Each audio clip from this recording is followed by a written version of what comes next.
successfully repaid previous loans under the Tarun category. Enhanced scope for mandatory onboarding in TReDS.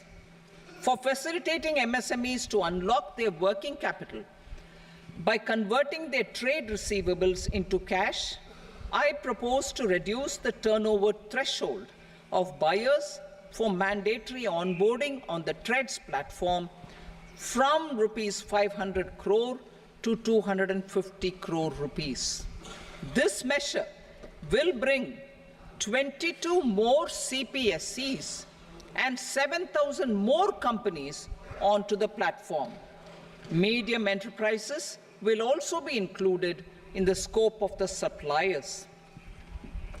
SIDBI branches in MSME clusters.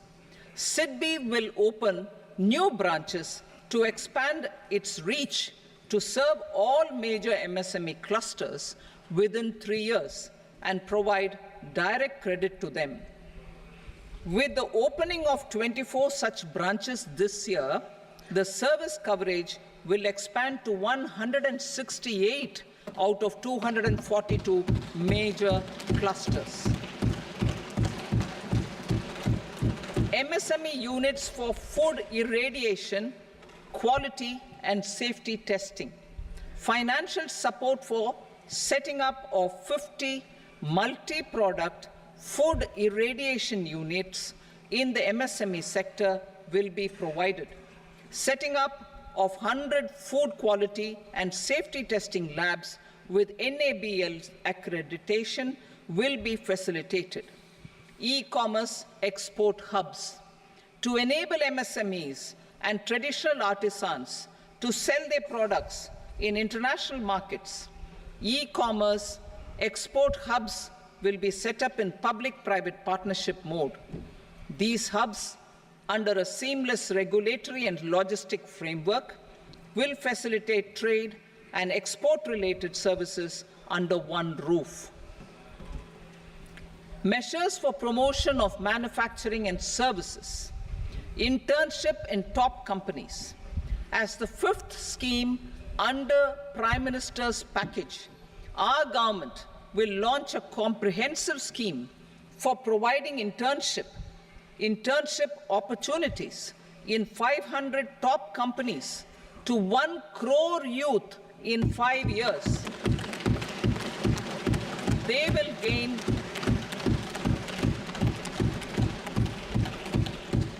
will gain exposure for 12 months to real-life business environment, varied professions, and employment opportunities. An internship allowance of 5,000 per month, 5,000 rupees per month, along with a one-time assistance of 6,000 rupees will be provided. Companies will be expected to bear the training cost and 10% of their internship cost from their CSR funds. Industrial parks. Our government will facilitate development of investment-ready, plug-and-play industrial parks with complete infrastructure in or near 100 cities in partnership with the states and private sector by better using town planning schemes. 12 industrial parks under the National Industrial Corridor Development Program also will be sanctioned.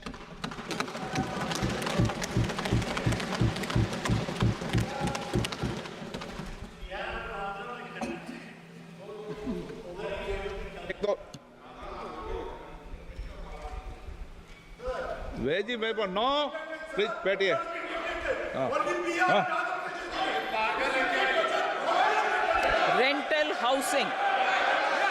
Rental housing with dormitory type accommodation for industrial workers will be, just 1 minute. Rental housing, I repeat, rental housing with dormitory type accommodation for industrial workers will be facilitated in PPP mode with VGF support and commitment from anchor industries. Shipping industry, ownership, leasing and flagging reforms will be implemented to improve the share of Indian shipping industry and generate more employment. Critical mineral mission. We will set up a critical mineral mission for domestic production, recycling of critical minerals, and overseas acquisition of critical mineral assets. Its mandate will include technology development, skilled workforce, extended producer responsibility framework, and a suitable financing mechanism. Offshore mining of minerals. Our government will launch the auction of the first tranche of offshore blocks for mining, building on the exploration already carried out. Digital public infrastructure applications. Turning to the services sector, I propose development of DPI applications at population scale for productivity gains, business opportunities, and innovation by the private sector. These are planned in the areas of credit, e-commerce, education, health, law and justice, logistics, MSME service delivery, and urban governance. Integrated technology platform for IBC ecosystem. An integrated technology platform will be set up for improving the outcomes under the Insolvency Bankruptcy Code for achieving consistency, transparency, timely processing, and better oversight for all stakeholders. Voluntary closure of LLPs. The services of the Center for Processing Accelerated Corporate Exit, CPACE, will be extended for voluntary closure of LLPs to reduce the closure times. National Company Law Tribunals. The IBC has resolved more than 1,000 companies, resulting in direct recovery of 3.3 lakh crore to creditors. 3.3 lakh crore rupees to creditors. In addition, 28,000 cases involving over 10 lakh crore rupees have been disposed of even prior to admission.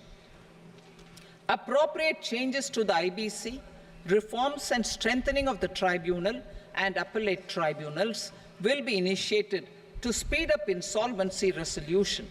Additional tribunals will be established. Out of those, some will be notified to decide cases exclusively under the Companies Act. Debt recovery. Steps for reforming and strengthening debt recovery tribunals will be taken. Additional tribunals will be established to speed up recovery. Priority 5, urban development. Cities as growth hubs. Working with states, our government will facilitate development of cities as growth hubs. This will be achieved through economic and transit planning and orderly development of peri-urban areas utilizing town planning schemes. Creative redevelopment of cities. For creative brownfield redevelopment of existing cities with a transformative impact, our government will formulate a framework for enabling policies, market-based mechanisms, and regulation. Transit-oriented development. Transit-oriented development plans for 14 large cities with a population above 30 lakh will be formulated, along with an implementation and financing strategy. Urban housing. Under the PM Awas Yojana, Urban 2.0, housing needs of 1 crore urban poor and middle-class families will be addressed with an investment of 10 lakh crore rupees. This will include the central assistance of 2.2 lakh crore rupees in the next 5 years. A provision of interest subsidy to facilitate loans at affordable rates is also envisaged. In addition, enabling policies and regulations for efficient and transparent rental housing markets with enhanced availability will also be put in place. Water supply and sanitation. In partnership with state governments and multilateral development banks, we will promote water supply, sewage treatments, and solid waste management projects and services for 100 large cities through bankable projects. These projects will also envisage use of treated water for irrigation and filling up of tanks in nearby areas. Street markets. Building on the success of PM Swanidhi scheme in transforming the lives of street vendors, our government envisions a scheme to support each year over the next 5 years the development of 100 weekly hearts or street food hubs in select cities. Stamp duty. We will encourage states which continue to charge high stamp duty to moderate the rates for all and also consider further lowering duties for properties purchased by women. This reform will be made an essential component of urban development schemes. Priority 6, energy security, energy transition. In the interim budget, I had announced our strategy to sustain high and more resource-efficient economic growth, along with the energy security in terms of availability, accessibility, and affordability. We will bring out a policy document on appropriate energy transition pathways that balances the imperatives of employment, growth, and environmental sustainability. PM Surya Ghar Muft Bijli Yojana. PM Surya Ghar Muft Bijli Yojana. In line with the announcement in the interim budget,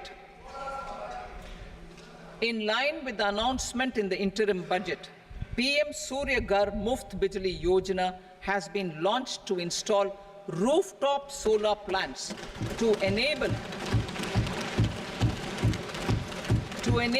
1 crore households obtain free electricity up to 300 units every month.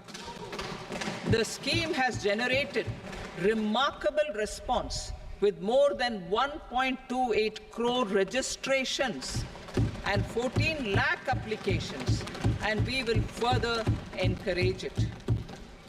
Pumped storage policy. A policy for promoting pumped storage projects will be brought out for electricity storage and facilitating smooth integration of the growing share of renewable energy with its variable and intermittent nature in the overall energy mix. Research and development of small and modular nuclear reactors. Nuclear energy is expected to form a very significant part of the energy mix for Viksit Bharat. Towards that pursuit, our government will partner with the private sector for 1. Setting up Bharat Small Reactors, 2. Research and development of Bharat Small Modular Reactor, and 3.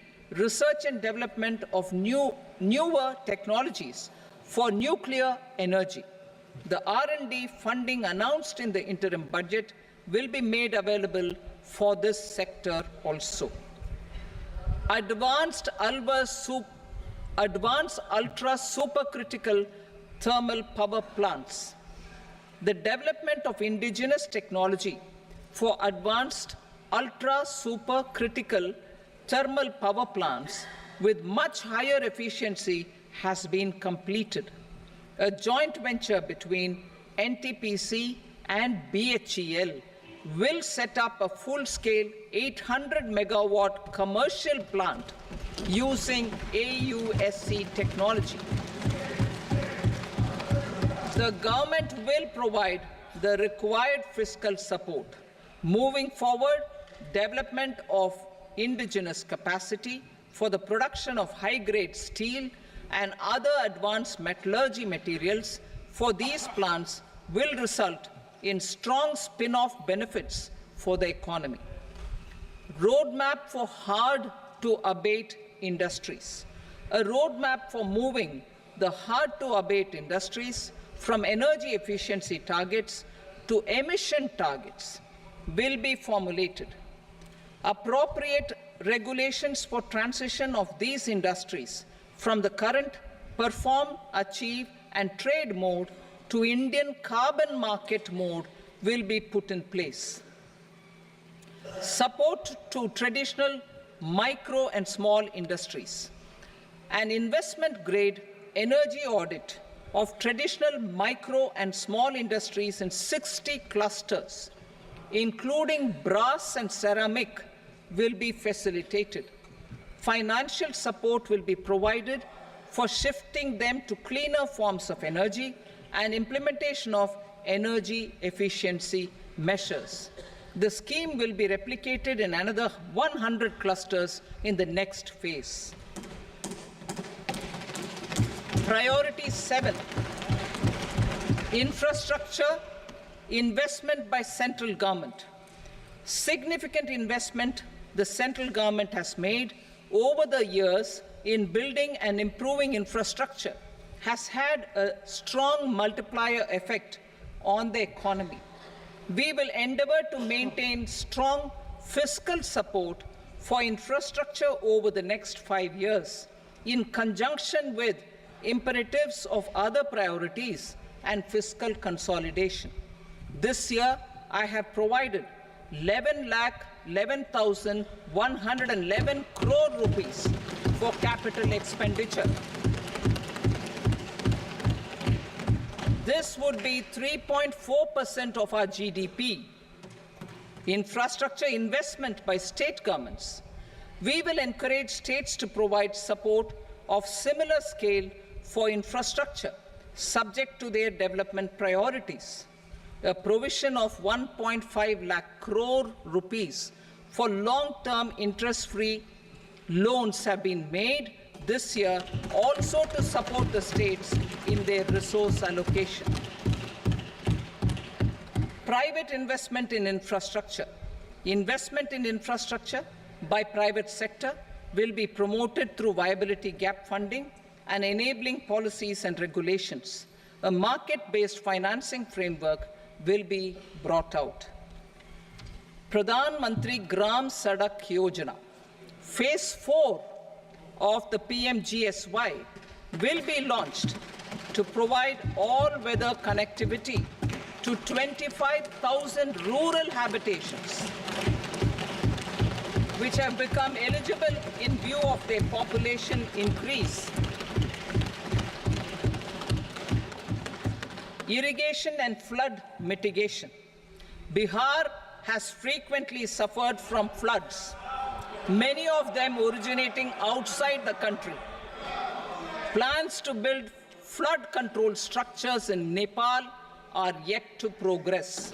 Our government, through the Accelerated Irrigation Benefit Program and other sources, will provide financial support for projects with estimated cost of 11,500 crore rupees, such as the Kosi-Michi intra-state link and 20 other ongoing and new schemes, including barrages, river pollution abatement, and irrigation projects. In addition, survey and investigation of Kosi-related flood mitigation and irrigation projects will be undertaken.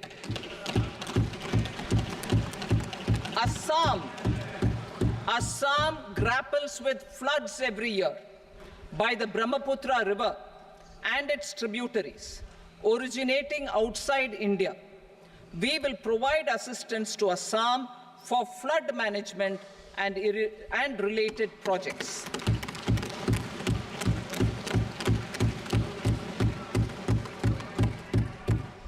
Himachal Pradesh suffered extensive losses due to floods last year. Our government will provide assistance to the state for reconstruction and rehabilitation through multilateral development assistance.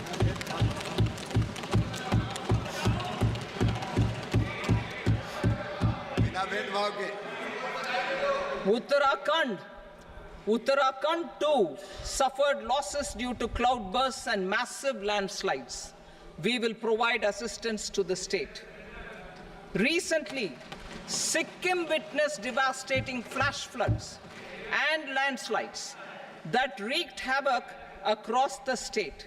Our government will provide assistance to the state.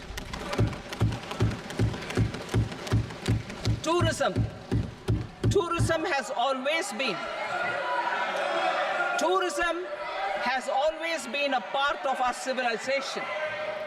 Our efforts in positioning India as a global tourist destination will also create jobs, stimulate investments, and unlock economic opportunities for other sectors. In addition to the measures outlined in the interim budget, I propose the following measures. Vishnupad Temple at Gaya and Mahabodhi Temple at Bodh Gaya in Bihar are of immense spiritual significance. Comprehensive development of Vishnupad Temple Corridor and Mahabodhi Temple Corridor will be supported, modeled on the successful Kashi Vishwanath Temple Corridor to transform them into world-class pilgrim and tourist destinations. Rajgir holds immense religious significance for Hindus, Buddhists, and Jains. The 20th Tirthankara Muniswarata temple in the Jain temple complex is ancient. The Saptarishi, or the 7 hot springs, form a warm water Brahmkund that is sacred.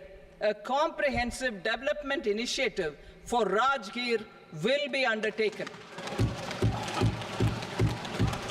Our government will support the development of Nalanda as a tourist center, besides reviving Nalanda University to its glorious stature. Odisha's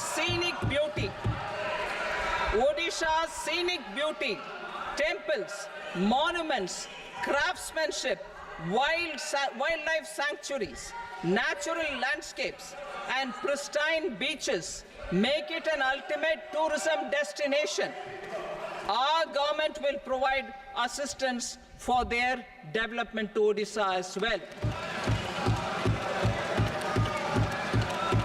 Priority 8, innovation, research and development. We will operationalize the Anusandhan National Research Fund for basic research and prototype development. Further, we will set up a mechanism for spurring private sector-driven research and innovation at commercial scale, with a financing pool of 1 lakh crore rupees in line with the announcement in the interim budget. Space economy. With our continued emphasis on expanding the space economy by 5 times in the next 10 years, a venture capital fund of 1,000 crore rupees will be set up. Priority 9, next generation reforms. Economic policy framework. We will formulate an economic policy framework to delineate the overarching approach to economic development and set the scope of the next generation of reforms for facilitating employment opportunities and sustaining high growth. Our government will initiate and incentivize reforms for 1, improving productivity of factors of production, and 2, facilitating markets and sectors to become more efficient. These reforms will cover all factors of production, namely land, labor, capital, and entrepreneurship, and technology as an enabler of improving total factor productivity and bridging inequality. Effective implementation of several of these reforms requires collaboration between the center and the states, and building consensus as development of the country lies in development of the states. For promoting competitive federalism and incentivizing states for faster implementation of reforms, I propose to earmark a significant part of the 50-year interest-free loan. Working with the states, we will initiate the following reforms.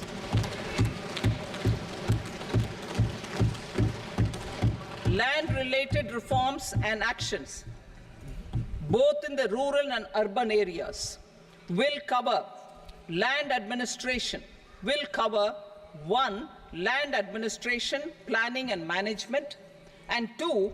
Urban planning usage and building bylaws. These will be incentivized for completion within the next 3 years through appropriate fiscal support. Rural land-related actions. Rural land-related actions will include 1.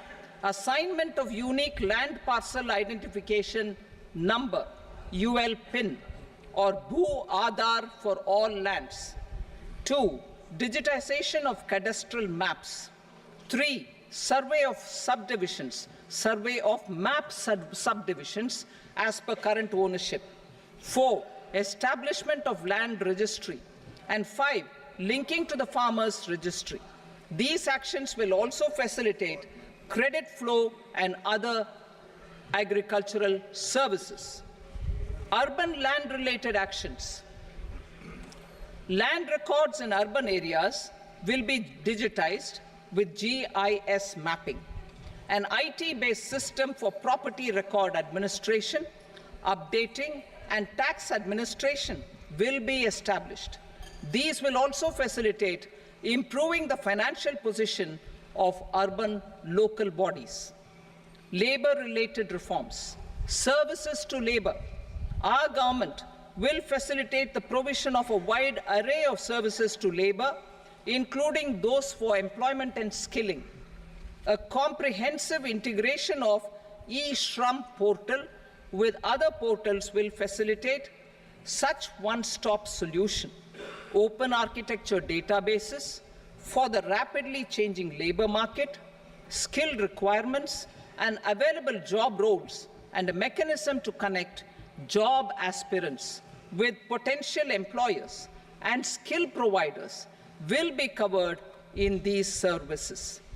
Shram Suvidha and Samadhan portal. Shram Suvidha and Samadhan portal will be revamped to enhance ease of compliance for industry and trade. Capital and entrepreneurship related reforms, financial sector vision and strategy. For meeting financing needs of the economy, our government will bring out a financial sector vision and strategy document to prepare the sector in terms of size, capacity, and skills. This will set the agenda for the next 5 years and guide the work of the government, regulators, financial institutions, and market participants. Taxonomy for climate finance. We will develop taxonomy for climate finance for enhancing the availability of capital for climate adaptation and mitigation. This will support achievement of the country's climate commitments and green transition. Variable capital company structure. We will seek the required legislative approval for providing an efficient and flexible mode for financing leasing of aircrafts and ships and pooled funds of private equity through a variable company structure. Foreign direct investments and overseas investment. The rules and regulations for foreign direct investment and overseas investments will be simplified to 1. Facilitate foreign direct investments, 2. Nudge prioritization, and 3. Promote opportunities for using Indian rupee as a currency for overseas investment. NPS Vatsalya. NPS Vatsalya, a plan for contribution by parents and guardians for minors, will be started. On attaining the age of majority, the plan can be converted seamlessly into a normal NPS account. Use of technology. We have successfully used technology for improving productivity and bridging inequality in our economy during the past 10 years. Public investment in digital infrastructure and innovations by the private sector have helped in improving access of all citizens, particularly the common people, to market resources, education, health and services. We will step up adoption of technology towards digitalization of the economy. Ease of doing business. For enhancing ease of doing business, we are already working on the Jan Vishwas Bill 2.0. Further, states will be incentivized for implementation of the business reforms, action plans, and digitalization. Data and statistics. For improving data governance, collection, processing and management of data and statistics, different sectoral databases, including those established under the Digital India Mission, will be utilized with active use of technology tools. New pension scheme. The committee to review the NPS has made considerable progress in its work. I am happy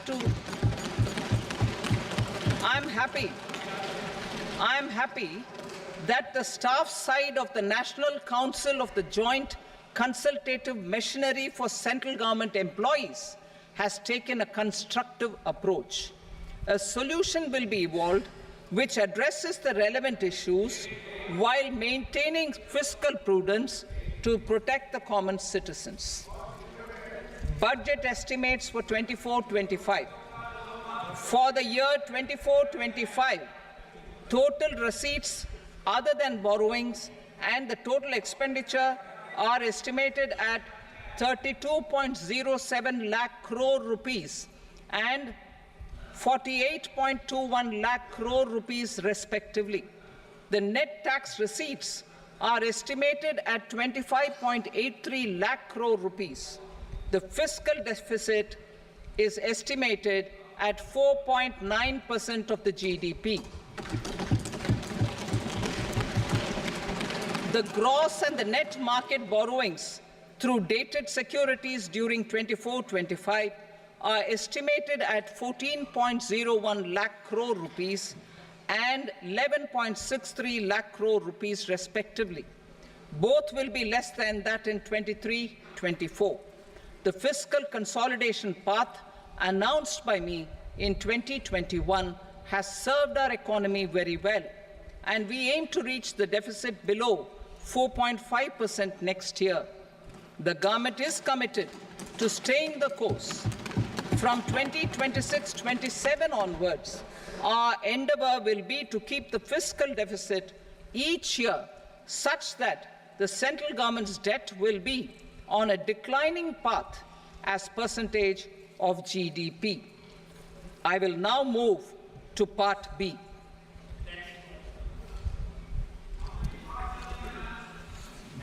Indirect taxes. Sir, I start with GST. It has decreased tax incidence on the common man, reduced compliance burden and logistics cost for trade and industry, and enhanced revenues of the central and the state governments. It is a success of vast proportions. To multiply the benefits of GST, we will strive to further simplify and rationalize the tax structure and endeavor to expand it to the remaining sectors. My proposals for customs duties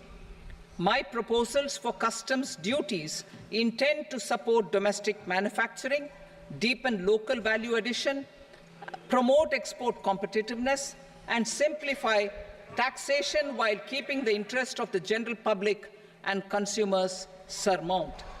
In Budget 22-23, we reduced the number of customs duty rates. I propose to undertake a comprehensive review of the rate structure over the next 6 months to rationalize and simplify it for ease of trade, removal of duty inversion, and reduction of disputes. I shall now take up sector-specific customs duty proposals. Medicine and medical equipments. To provide relief to cancer patients, I propose to fully exempt 3 more medicines from customs duties.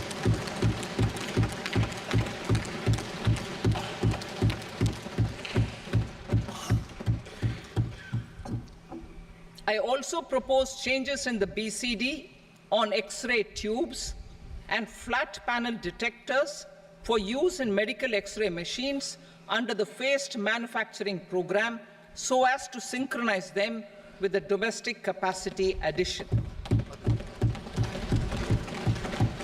Mobile phone and related parts.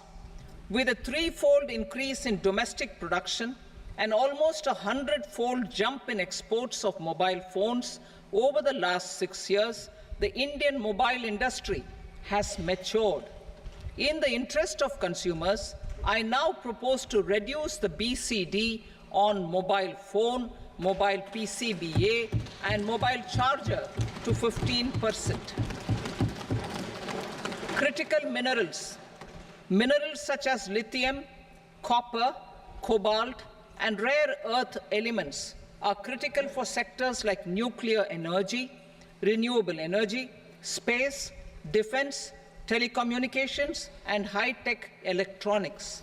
I propose to fully exempt customs duties on 25 critical minerals and reduce BCD on 2 of them. This will provide a major fillip to the processing and refining of such minerals and help secure their availability for these strategic and important sectors. Solar energy. Energy transition is critical in the fight against climate change. To support energy transition, I propose to expand the list of exempted capital goods for use in the manufacture of solar cells and panels in the country. Further, in view of sufficient domestic manufacturing capacity of solar gas, glass, and tinned copper interconnect, I propose not to extend the exemption of custom duties provided to them. Marine products. India's seafood exports in the last financial year touched an all-time high of more than 60,000 crores of rupees. Frozen shrimp accounted for about 2/3 of these exports. To enhance their competitiveness, I propose to reduce BCD on certain broodstock, polychaete worms, shrimp, and fish feed to 5%. I also propose to exempt customs duty on various inputs for manufacture of shrimp and fish feed. Leather and textile. Similarly, to enhance the competitiveness of exports in the leather and textile sectors, I propose to reduce BCD on real down-filling material from duck or goose. I am also making additions to the list of exempted goods for manufacture of leather and textile garments, footwear, and other leather articles for export. To rectify inversion in duty, I propose to reduce BCD subject to conditions on methylene diphenyl diisocyanate, MDI, for manufacture of spandex yarn from 7.5 to 5%. Furthermore, the export duty structure on raw hides, skin, and leather is proposed to be simplified and rationalized. Precious metals. To enhance domestic value addition in gold and precious metal jewelry in the country, I propose to reduce customs duties on gold and silver to 6% and that of platinum to 6.4%. Other metals. Steel and copper are important raw materials. To reduce their cost of production, I propose to remove the BCD on ferronickel and blister copper. I am also continuing with nil BCD on ferrous scrap and nickel cathode and concessional BCD of 2.5% on copper scrap. Electronics. To increase value addition in the domestic electronics industry, I propose to remove the BCD subject to conditions on oxygen-free copper for manufacture of resistors. I also propose to exempt certain parts for manufacture of connectors. Chemicals and petrochemicals. To support existing and new capacities in the pipeline, I propose to increase the BCD on ammonium nitrate from 7.5% to 10%. Plastics, PVC flex banners are non-biodegradable and hazardous for environment and health. To curb their imports, I propose to raise the BCD on them from 10 to 25%. Telecommunication equipment. To incentivize domestic manufacturing, I propose to increase the BCD from 10 to 15% on PCBA of specified telecom equipment. Trade facilitation. To promote domestic aviation and boat and ship MRO, I propose to extend the period for export of goods imported for repairs from 6 months to 1 year. I'll read that again. To promote domestic aviation and boat and ship maintenance, repair and operations, I propose to extend the period for export of goods imported for repairs from 6 months to 1 year. In the same vein, I propose to extend the time limit for re-import of goods for repairs under warranty from 3 to 5 years. I now move to direct taxes. We will continue our efforts to simplify taxes, improve taxpayer services, provide tax certainty, and reduce litigation while enhancing revenues for funding the development and welfare schemes of the government. It has been our endeavor to simplify taxation. We have taken a number of measures in the last few years, including introduction of simplified tax regimes without exemptions and deductions for corporate tax and for personal income tax. This has been appreciated by taxpayers. 58% of corporate tax came from the simplified tax regime in the financial year 22-23. Similarly, as per data available till now, for the last fiscal, more than 2/3 have availed the new personal income tax regime. Comprehensive review of the Income Tax Act. I am now announcing a comprehensive review of the Income Tax Act 1961. The purpose is to make the Act concise, lucid, easy to read and understand. This will reduce disputes and litigation, thereby providing tax certainty to the taxpayers. I will also bring down the demand embroiled in litigation. It is proposed to be completed in 6 months. A beginning is being made in the Finance Bill by simplifying the tax regime for charities, tedious rate structures, provisions of reassessment and such provisions, and capital gains taxation. Simplification for charities and tedious. Two tax exemption regimes. The two tax exemption regimes for charities are proposed to be merged into one. The 5% TDS rate on many payments is being merged into the 2% TDS rate, and the 20% TDS rate on repurchase of units by mutual funds or UTI is being withdrawn.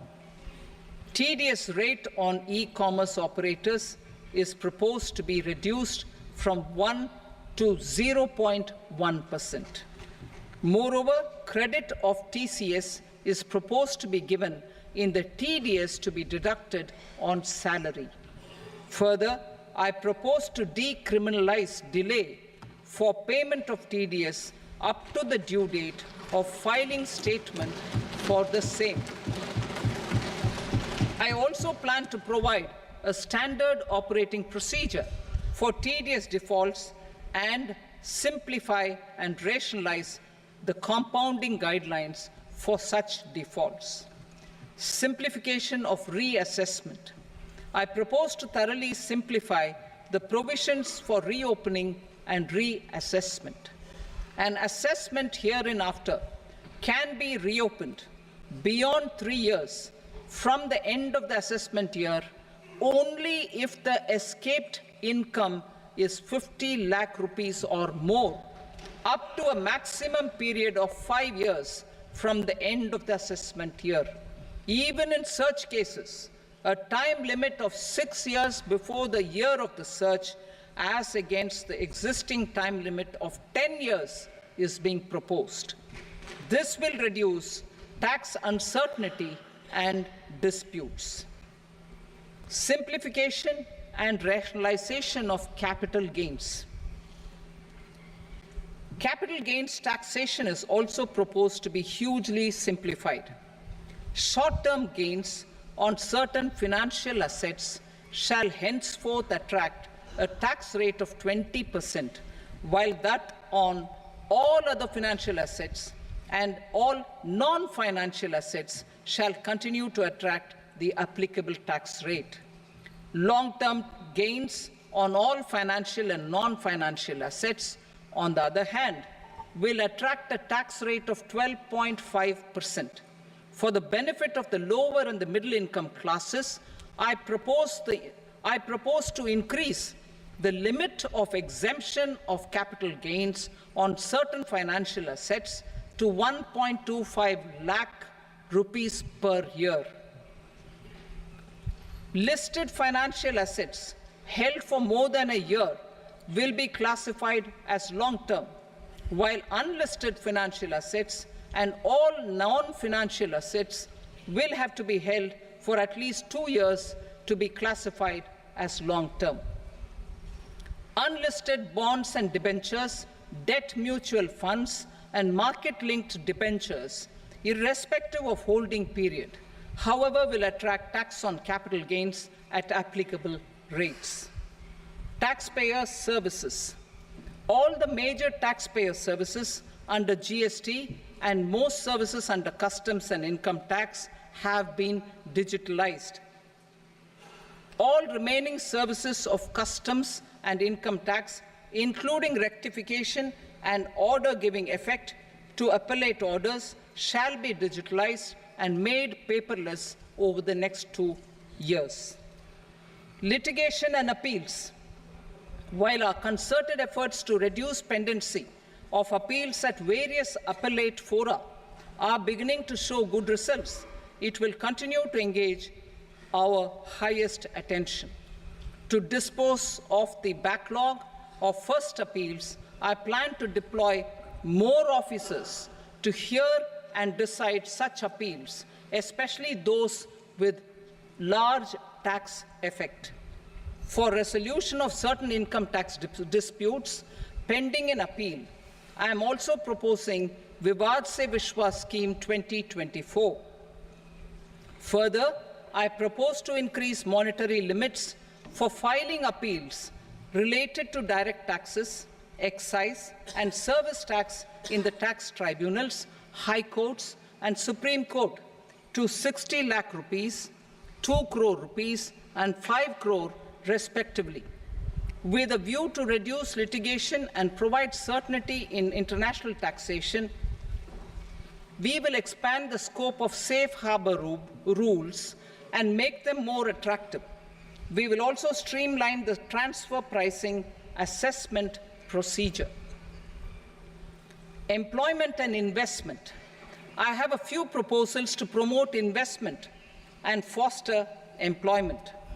First of all, to bolster the Indian startup ecosystem, boost the entrepreneurial spirit, and to support innovation, I propose to abolish the so-called angel tax for all classes of investors. Second, there is tremendous potential for cruise tourism in India. To give a fillip to this employment-generating industry, I am proposing a simpler tax regime for foreign shipping companies operating domestic cruises in the country. Third, India is a world leader in the diamond cutting and polishing industry, which employs a large number of skilled workers. To further promote the development of this sector, we would provide for safe harbor rates for foreign mining companies selling raw diamonds in the country. Fourth, to attract foreign capital for our development needs, I propose to reduce the corporate tax rate on foreign companies from 40 to 35%. Deepening the tax base. I have a couple of proposals for deepening the tax base. First, security transaction tax on futures and options of securities is proposed to be increased to 0.02% and 0.1% respectively. Second, for reasons of equity, I propose to tax income received on buyback of shares in the hands of recipients. Other proposals: to improve social security benefits, deduction of expenditure by employers towards NPS is proposed to be increased from 10 to 14% of the employee's salary. Similarly, deduction of this expenditure up to 14% of salary from the income of employees in private sector, public sector banks and undertakings opting for the new tax regime is proposed to be provided. Indian professionals working in multinationals get ESOPs and invest in social security schemes and other movable assets abroad. Non-reporting of such small foreign assets has penal consequences under the Black Money Act. Such non-reporting of movable assets up to 20 lakh rupees is proposed to be depenalized. Other major proposals in the finance bill relate to withdrawal of equalization levy of 2%, expansion of tax benefits to certain funds and entities in IFSCs, and immunity from penalty and prosecution to Benamidar on full and true disclosure so as to improve conviction under the Benami Transaction Prohibition Act 1988. Personal income tax. Coming to personal income tax rates, I have two announcements to make for those opting for the new tax regime. First, the standard deduction for salaried employees is proposed to be increased from 50,000 to 75,000 rupees.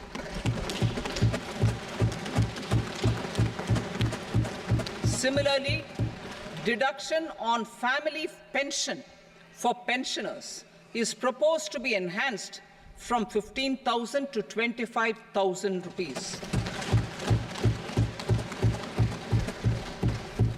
This will provide relief to about 4 crore salaried individuals and pensioners.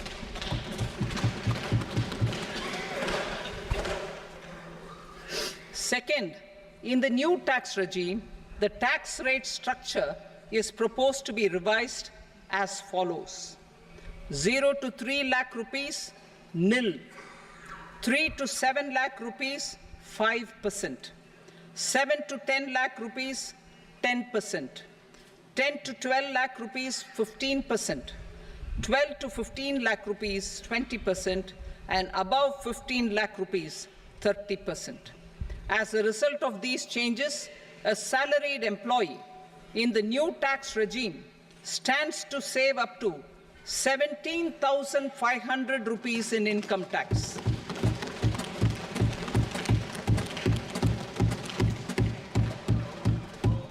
Apart from these, I am also making some other changes as given in the annexure. As a result of these proposals, revenue of about 37,000 crore, that is 29,000 crore in direct taxes and 8,000 crore in indirect taxes, will be foregone, while revenue of about 30,000 crore rupees will be additionally mobilized. Thus, the total revenue foregone is about 7,000 crores annually. Mr. Speaker, sir, with this, I commend the budget to this august House. Jai Hind.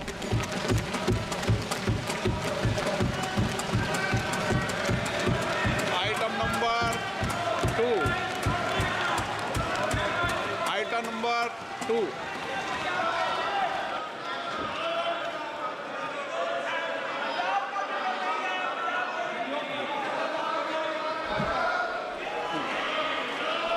Sir, with your permission, I rise to lay on the table the following statements under Section 3 of the Fiscal Responsibility and Budget Management, FRBM Act 2003, Medium-Term Fiscal Policy cum Fiscal Policy Strategy Statement, and Macroeconomic Framework Statement.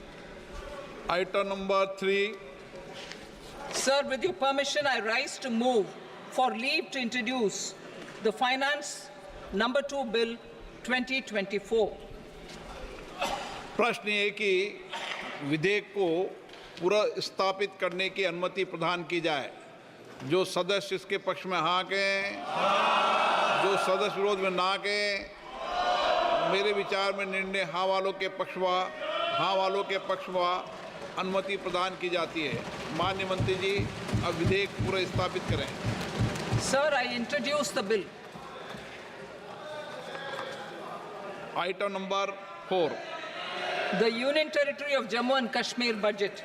Sir, I rise to present a statement, Hindi and English versions, of the estimated receipts and expenditure of the Union Territory of Jammu and Kashmir for the year 24-25. सभा की कार्रवाई कल बुधवार दिनांक 24 जुलाई 2024 को प्राप्त 11 बजे तक के लिए स्थगित की जाती है।